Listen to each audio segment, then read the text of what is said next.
Today we are going to discuss about the theory of factor prices MCQs. Factor prices are determined by supply and demand, government policy, foreign trade, inflation. The correct answer is supply and demand.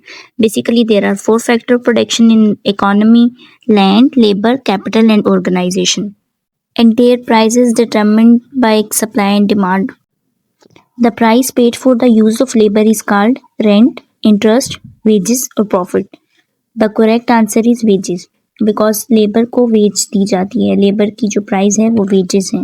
Martial productivity theory explains factor pricing by total productivity, Marshall contribution of a factor, government control, fixed wages. Option B is the correct answer, Marshall contribution of a factor, because factor prices is equal to the value of marginal product. If the demand for a factor increases, its price will decrease, remain constant, increase, become zero. Increase, option C is the correct answer. Because जब भी किसी factor of production की price increase होती है, for example factor of production four है ना, land, labour, capital, organisation. हम labour की एग्जांपल ले लेते हैं. अगर लेबर की डिमांड ज़्यादा होगी तो हमें उन्हें ज़्यादा वेजेस पे करनी पड़ेंगी, हमें उन्हें ज़्यादा वेजेस ऑफर करनी पड़ेंगी. वेज जो है वो लेबर की प्राइस है. अगर हमें लेबर की डिमांड ज़्यादा हमारे पास लेबर की डिमांड ज़्यादा है तो हमें उसकी वेजेस को इंक्रीज करना पड़ेगा.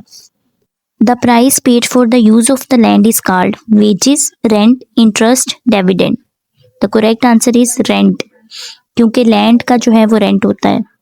The supply curve of labor is generally vertical, upward sloping, downward sloping, horizontal. It's upward sloping. X axis पे हम लेबर लेते हैं और वाई एक्सिस पे हम वेज रेट को लेते हैं. हायर वेजेस ज़्यादा लेबर्स को अट्रैक्ट करती हैं, जिसकी वजह से लेबर सप्लाई ज़्यादा होती है. So that's why labor supply curve is upward sloping. In perfect competition, factor prices are equal to average product, marginal revenue product, total product. Perfect competition में factor की prices marginal revenue product की equal होती हैं. So option C is the correct answer.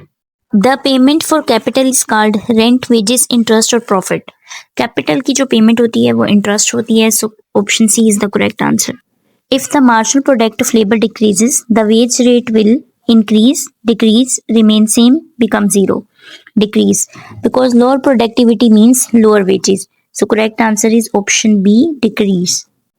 Derived demand in factor market means demand for goods, demand for factors depends on demand for products, demand for money, none of the above. अगर हमने factor market में demand को drive करना है तो demand for factor depends करता है demand for products के ऊपर. जो प्रोडक्ट्स की डिमांड है उसके ऊपर ये डिपेंड कर रहा होता है. The factor price determined by bargaining between labour and employers is called market price, negotiated wage, fixed wage, rent.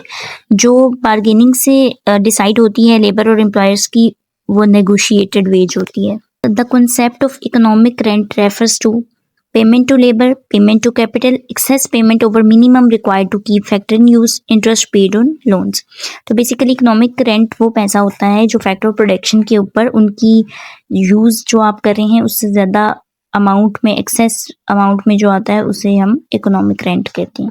यानी वो रकम या वो अमाउंट जो फैक्टर ऑफ प्रोडक्शन की असली कीमत से एक्सेस होता है उससे ज़्यादा होता है.